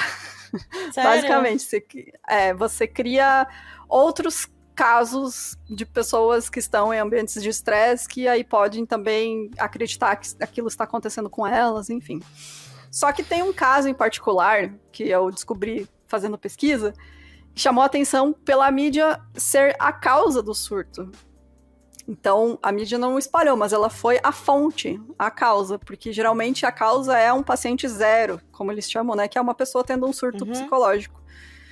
E foi o que aconteceu em Portugal em maio de 2006. Inclusive, perguntei a todos os grupos que eu tenho no WhatsApp com amigos portugueses. Ninguém lembra disso. Aconteceu. Um caso famosíssimo, lembrado por 5 pessoas. Cara, não, é que um grupo tem muitos jovens, que acho que em 2006 eles deviam ter o quê? 4 anos. De fato. E aí realmente eles não iam saber, mas o que nem a Carla que tava ouvindo a gente aqui disse que não lembra disso. Eu falei, provavelmente ela teve caso de histeria e apagou a memória dela. Mas o que aconteceu? Dezenas de escolas pelo país começaram a reportar que alunos estavam apresentando sintomas como irritações na pele, tontura e dificuldades para respirar. Mais de 300 estudantes em 14 diferentes escolas procuraram ajuda médica devido a esses sintomas, e algumas escolas foram forçadas a fechar temporariamente até que a causa do surto fosse encontrada, e logo o Instituto Nacional de Emergência Médica descartou a informação de que tratava de uma epidemia viral e declarou se tratar de uma histeria coletiva. Os motivos eram claros. Os exames de fim do ano letivo estavam próximos, aumentando o nível de estresse dos estudantes. E poucos dias antes do incidente nas escolas portuguesas, havia ido ao ar um episódio da novela adolescente Morangos com Açúcar, onde uma doença viral havia, né, na verdade, sido introduzida na escola frequentada pelos personagens da série. É basicamente a Malhação daqui. Um rebelde da vida. Isso, só que a produção é muito ruim. Mas Morangos com Açúcar acho que já passou na Band, se eu não me engano. Passou no Brasil, inclusive eles tiveram que dublar em português brasileiro, porque sim, acontecia muito isso. As pessoas não conseguiam entender o sotaque português, e aí foi dublado. Passou acho que 2 temporadas no Brasil. Uma coisa que eu descobri é que Floribela é português. A original? Eu achei que era espanhola, olha só, não sabia também. Mas a Morangos com Açúcar, inclusive, teve temporada nova, teve um reboot agora, tentaram fazer uma temporada nova, não deu muito certo. Mas assim, é incrível, gente. Sugiro vocês procurarem no YouTube, porque assim, você pega o figurino das pessoas. Cara, é total começo dos anos 2000, é incrível, assim, as roupas, os cabelos, é horrível, é muito feio. Não é ouvir que a gente era ousado, entendeu? Não, Respeita- amiga, era muito feio. A gente era um pouco Era ousado, muito entendeu? A gente era. Não tem desculpa, cara, era muito feio. Eu A acho gente incrível. gostava Aqui, de umas coisas diferentes, entendeu? tem um canal aqui que passa os morangos com açúcar antigo, e assim, teve muitos e muitos anos. Foi realmente igual Malhação, assim, você tinha temporadas e tal, e era numa escola. E aí, às vezes, eu tô passando os canal, eu paro pra ver o figurino das pessoas, porque assim. Especialistas afirmam que atualmente, após a epidemia de Covid-19, os jovens estudantes podem estar ainda mais suscetíveis a episódios de histeria coletiva devido a estresse, pressão escolar e social. No Brasil, aconteceram casos recentes em 2022, envolvendo 26 alunos de uma escola de Recife, e em 2023, cerca de 20 estudantes precisaram receber atendimento do SAMU em Maceió, sabia não? Então, eu fui procurar casos no Brasil, apareceu esses dois recentemente. É claro que rolou? Sim, histeria coletiva. Não, mas tipo... Os alunos basicamente tiveram surtos psicológicos, né? Entraram, assim, não conseguiam respirar, tinha falta de ar, Nossa, que loucura! choravam bastante. Foi realmente um burnout coletivo. Gente, Mas aconteceram casos recentes. E por isso que eu falei, até hoje acontece, gente. É bem comum de acontecer. É mais comum do que a gente imagina. E assim, pra finalizar, eu achei muito importante colocar isso aqui, mais uma vez reforçando, né? Não é porque alguém recebeu esse diagnóstico de estar sofrendo de histeria coletiva ou doença psicogênica em massa que os sintomas não são reais ou que a pessoa está fingindo. Essas pessoas realmente sofrem com esses sintomas físicos de um acometimento psicológico fora do seu alcance. E para o Robert Bartolomeu e o Simon Wesley, né, que fizeram essa pesquisa incrível, que eu vou deixar lá no nosso Discord se eu lembrar. Se eu não lembrar, me lembre, por favor. Ela pode acontecer com qualquer pessoa. Literalmente, todos podemos ser vítimas de histeria coletiva. E eles falam o seguinte: ninguém está imune a doenças sociogênicas em massa, pois os humanos constroem continuamente a realidade e o perigo percebido precisa apenas ser plausível para ser aceito por um determinado grupo e gerar ansiedade. À medida que entramos no século XXI, a histeria epidêmica voltará a refletir a época, provavelmente alimentada pelo medo e incerteza de ameaças terroristas e preocupações ambientais. Quais novas formas ela assumirá e quando essas mudanças ocorrerão estão além da nossa capacidade de prever. Então, é isso, vai acontecer porque está na nossa natureza humana, o nosso cérebro é algo extremamente complexo, que nem a gente entende, e ele tem as suas próprias maneiras de lidar com o estresse, e uma delas é histeria coletiva. Gente. Então é isso, gente. Tem muito, muito mais caso. Dá pra ter mais um episódio sobre isso, porque eu achei incrível. Tem um caso, inclusive, que aconteceu num avião onde estava presente o Vanilla Ice. Ice Baby. Exatamente. Ele estava lá e ficou transmitindo tudo pelo Instagram dele. Mas que as pessoas acreditavam que tinha algum agente químico dentro do avião e elas passaram mal e tossiam e tal, e não teve nada. Alguém teve alguma reação alérgica e isso disparou uma histeria coletiva dentro do avião. É isso, assim, pode acontecer com qualquer um de nós, a qualquer momento. Então, é isso, gente. Comentem aí que vocês conhecem algum caso desses, se aconteceu na sua cidade. Na minha cidade teve uma época da histeria coletiva do lobisomem, né, de Frederico. Eu não duvido. Olha o nome da sua cidade, Bruna, pelo amor de Deus. As velhinhas acreditaram realmente que tinha um lobisomem solto pela cidade. Olha o nome da sua cidade, Frederico Wetzlar. Se não tiver lobisomem, Frederico Wetzlar. Foi, gente. As velhinhas não iam mais pra missa sozinhas à noite, porque tinha medo do lobisomem aparecer. Foi um acontecimento. Eu não duvido história de velho de interior, não. Realmente é algo que a gente sempre tem que levar em consideração. Exato. Se eles sobreviveram até ali, né? Não é quem é a gente, né? Exatamente. Mas é isso, gente. Aí, o episódio ficou enorme. Enorme, porque a gente ficou falando pra cacete. A gente também gosta de falar, né? Eu gosto desse episódio sempre que a gente conversa bastante também, dá pano aí pra manga, pra conversar.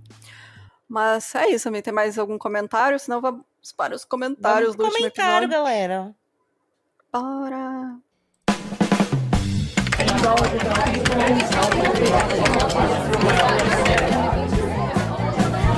Comentário.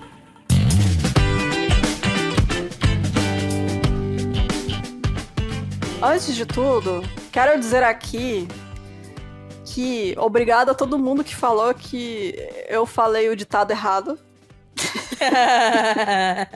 Porque você também não percebeu.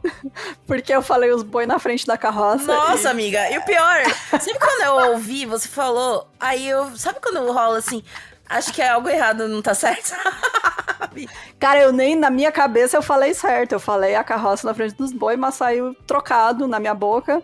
E é isso, gente. Beijo pra todo mundo que corrigiu. Porque sim, eu estava errada. Na minha cabeça eu falei certo. E a Jéssica também não percebeu. E muita gente ficou confusa pensando. Exatamente, tá pra mim rolou uma confusão. Pra mim rolou um. Ah, acho que tá certo, né? Ela falou com tanta firmeza, com tanta. Eu falei com convicção. Exato. Falou com tanta certeza que como dizer que tava errado? Então, é isso. Pode ler aí os comentários, amiga. Bom, o primeiro comentário que eu vou fazer é pra várias pessoas, não sabia que tinha tanta gente testemunha de Jeová que eu via o podcast, então beijos para nossos seguidores, né, eu ia falar seguidores porque a maioria que respondeu foi mulher, mas nossos seguidores que são testemunhas de Jeová, e obrigado por falarem que dá pra ver TV sim, tanto que dá pra ouvir então, podcast. Eu também, mas eu não sei se a gente até comentou, né, entre nós, porque eu acho que realmente existem setores de igrejas, de todas as igrejas acontecem isso, né? Eu até tô tentando lembrar, assim, que eu lembro disso, de, tipo, eu estar no colégio e tinha um menino que ele falava que era testemunha, né? Então, não sei se eu confundi com outro segmento, né? Mas que a mãe dele, tanto que a mãe dele tacou fogo nas cartas de Yu-Gi-Oh! Dele na churrasqueira. Eita. Bom, mas o meu amigo católico, extremamente católico, o pai dele também fez isso. Exatamente, eu ia falar. Isso que eu ia falar. Então, até então, também tinha um amigo católico que a mãe dele jogou a cartinha Pokémon dele no Tietê. Então... No Tietê, cara, que horror. Eu acho que a gente que nunca parou pra pensar que, assim como em qualquer outra religião, existem segmentos mais rígidos, né? E pessoas mais liberais. Aí eu peguei esse exemplo e, sei lá, meu pai falando que o amigo dele não tinha TV em casa. E aí eu falei, então todas as testemunhas de Jeová não tem TV em casa e não vem. Aí eu acho que nada a ver. Preconceito meu, total. Obrigada, viu, seguidores. Testemunhas de Jeová. Porque eu amei que ficou. Agora dá pra comentar. Agora é isso, né, gente? Dá pra comentar, tipo, thread no. Exato, dá pra responder comentário. Aí eu vi, Suelen falando, testemunha de Jeová, escuta podcast, assiste TV, usa internet, inclusive segue podcast desde a pandemia. Aí a Thalita falou também, a Marília também, a Tchessa também. Ou seja, tem uma galera aí, TJ, né? Aí a Joyce falou, ótimo episódio. Apenas adentro, testemunha de Jeová, vê TV, escuta podcast, toma banho.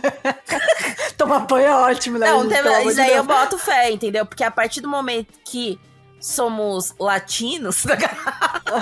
exatamente. Entendeu? Inclusive, a Jade comentou, né, também disso de Mormons não terem tanta proibição, porque ela tem uma amiga que é metaleira, né, que foi no show do Metallica em Portugal. Os filhos dela têm nome de deuses de outras religiões, mas realmente por conta da célula, né? De célula também não sei como chama, né? Que são segmentos dentro das igrejas você tem, né? Pessoas, igrejas específicas dentro de uma religião que vão ser mais liberais com essas coisas e outras que vão ser mais rígidas. Então, você tem, né? O que as pessoas que lideram a igreja falam e você tem o que alguns seguidores escolhem ou não seguir, né? Então, também acontece com toda a religião, né? Então, faz sentido isso acontecer com outros também. Mas é isso. Um comentário da senhorita Bolinho, trabalhei ao lado de uma igreja mormon por um tempo. Eles eram um estereótipo de gringo mesmo, branquinho demais, usavam roupas formais, todas iguais, e andavam em dupla. Eram meio educados, inclusive davam aulas de inglês de graça lá na empresa. Os elders, né? Inclusive, eu tava vendo... Não é os que fazem as missões. Ah, sim. Mas tava falando... Não são os elders? Não necessariamente. Podem ser pessoas, né, jovens, que eles têm o período deles que é de missionário. Eu tava vendo são enviados para uns vídeos de uns elders que eram gringos e estavam no interior...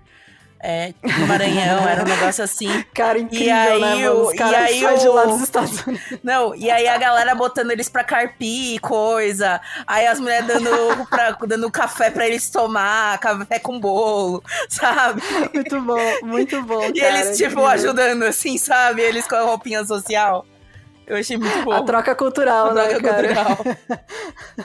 Eu acho incrível. Os caras saem lá do cu de mundo dos Estados Unidos pra vir pro cu de mundo do Brasil, né? E é realmente uma experiência.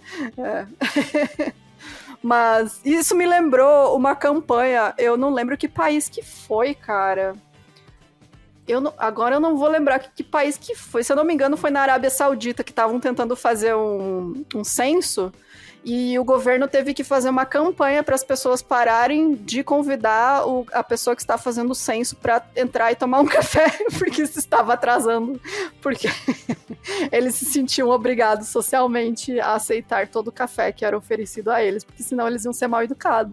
Então, toda porta que eles batiam lá para fazer o censo, a pessoa convidava para tomar café, comer um bolinho, e eles entravam e tomavam café e comiam bolinho. Meu pai, quando ele era jovem, né, ele fez o censo, ele trabalhou fazendo o censo. Aí ele falou assim que ele nunca comeu tanto na vida. Sim, brasileiro é assim. E meu pai também já foi carteiro. E aí ele falou assim que na época que ele era carteiro, pior ainda.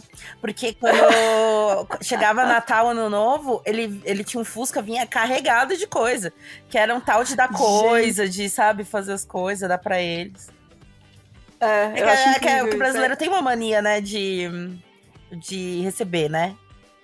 Sim, é que nem você tem pessoal que é médico no interior, né, de postinho, ganha coisa de presente também dos pacientes. A minha mãe, professora, também em escola mais afastada, assim, os alunos levavam coisa. Toma aqui, professora, esse pé de alface que a gente tirou hoje. Ai, então, meu sonho. Eu adoro essas coisas. É interior core, né? Não, é que nem eu tava vendo um TikTok que viralizou, que era, falou assim, o cara era assim, tipo... pessoal achando que todo advogado é rico, eu com minhas 10 galinhas que eu ganhei resolvendo uso capião de um mês inteiro. Sim, muito bom, né, cara? Incrível. Tem um comentário aqui que eu gostei muito, que é do Subwolf, que ele falou que o Justin tá mais pra Therion do que Furry. E aí, kkk, quem diria que tinham Therions nessa época? E eu tinha esquecido completamente da existência de Therions. Gente, pra quem não sabe.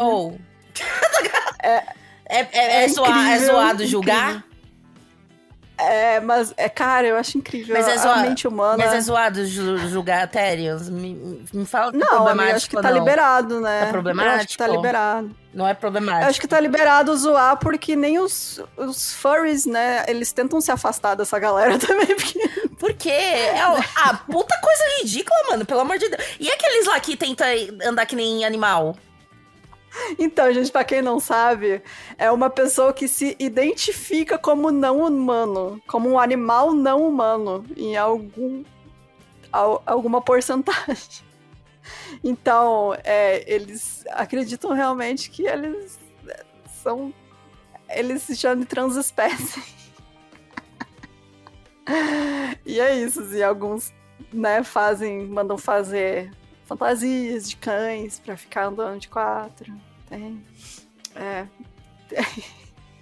Gente, eu acho que incrível. Assim, há limite, sabe? Porque é um negócio que não é nem não é nem negócio, tipo, criminoso, mas é, tipo, uma vergonha alheia do caralho, sabe? E teve uma época que eu entrava no TikTok, eu acho que por ver TikTok gringo, muitas vezes mandam coisas de mico gringo, porque parece que quanto mais vergonha eu tenho, mais aparece. Mico gringo. Sabe? E tinha uma que ela ficava imitando um lobo e lambendo, assim, a mãozinha, como se fosse... Ai, não! Ai, cara! E eu posso falar alguma coisa? Não posso falar muito, porque eu ia vestida de Neko-chan quando eu ia no Anime Friends. Mas eu tinha 14 anos, entendeu? E eu não falava que eu era um gato. Eu era uma Neko-chan no Anime Friends. Ai, é incrível. Sugiro vocês procurarem no TikTok, porque é um buraco ali sem fundo que você entra e, assim, é conteúdo, cara, pra você ficar ali. Fascinante pra mim, a mente humana, esse tipo de coisa. Eu acho um estudo de caso, assim. É muito, muito incrível. Mas aí, tem mais algum comentário? Não, eu tô triste agora com a humanidade, sabe? Eu acho que a gente poderia ter evoluído. E eu acho que, assim, se fosse uma Neko-chan, um coelhinho-chan que nem minha amiga era. Coelhinho-chan. Porque- Ou furries, né? Porque o furry é um personagem, Porque, né? exatamente. É um personagem. Eu era uma Neko-chan, mas não é que eu imitava uma gata somente. Eu era uma gata colegial. Então tem todo um conceito. A Jéssica tentando defender, né, o conceito. Mas de ainda ser uma bem, gata eu dou colegial. graças a Deus que meu Facebook é todo fechado, que vocês nunca vão achar imagens minhas vestidas de Neko-chan, senão. Estou lá, posso conseguir imagens. Não, pelo amor de para Deus, isso, pra que talvez. não. Vou apagar meu Facebook agora. Por favor, E ô. conteúdo exclusivo para apoiadores. Fotos da Jéssica de Vai se Neko-chan. fuder, ó. Ai, mano, muito bom. Ai, incrível. Adoro. É isso, gente. Deixa aí seus comentários. Enfim, sobre muitas coisas que a gente comentou hoje. Não, como se a gente tivesse comentado. Olha, esse episódio, viu? É bom pra aquela galera realmente que tá- só gosta da nossa voz, porque hablamos. Hablamos muito. É isso, gente. Beijos. Semana que vem Beijos. estamos de volta. Tchau, tchau. Tchau.